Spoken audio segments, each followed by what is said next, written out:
Hi, Clark Reid here, back again with more tech headlines and maybe a comment or two. If you like what you see, hit the like button, and I'd love it if you want to subscribe. But you can hit the little ringy-dingy bell right under the video window and subscribe. Then you'll know whenever one of these comes out, usually 3 or 4 of them a week.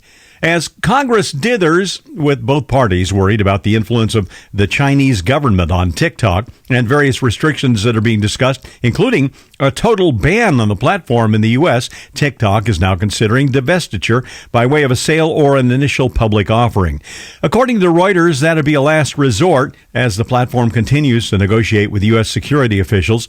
TikTok has over 100 million U.S. users, and mainly the government people, Republican and Democrat both, continue to be concerned that user data could end up in the hands of the Chinese government. Note to elderly lawmakers, if it could, it's already there. For their part, TikTok claims they've spent over $1.5 billion on rigorous data security efforts, and they reject spying allegations, even though they have ties to the Chinese army. Spotify had planned to roll out its premium-priced hi-fi tier in 2021, but delayed it after Apple Music and Amazon offered lossless music at no extra charge. Now, TheVerge.com reports the streamer will still release a higher-priced tier like the hi-fi. However, they're now going to include spatial audio, Dolby Atmos, in addition to just lossless, kind of to sweeten the pot a little bit and hopefully get some paid subscribers. No date has been set for the hi-fi release yet.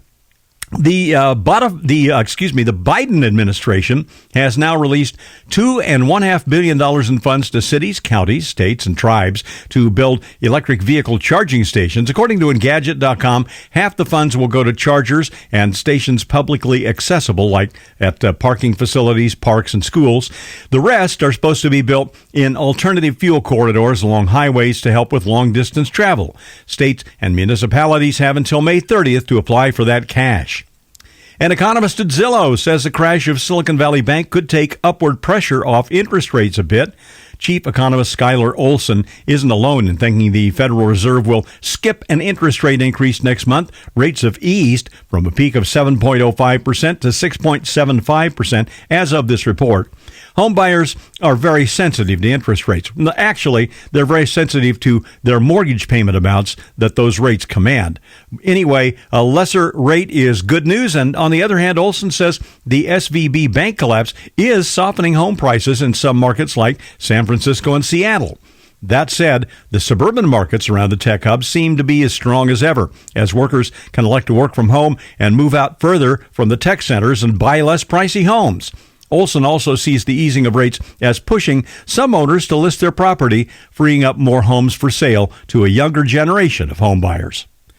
With 300,000 people losing power and some still out in the San Francisco Bay Area, a lot of people are looking at backups. There are generators that run on propane like Generac, the ones advertised on TV all the time, and those run about $2,000.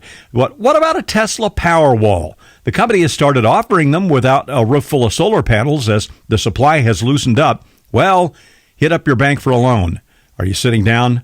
Those things used to run $6,500 to $8,500.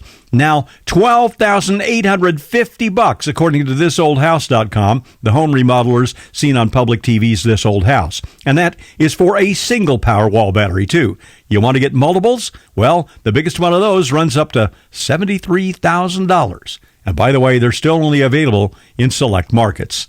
I'm Clark Reid, and you're Technified for now.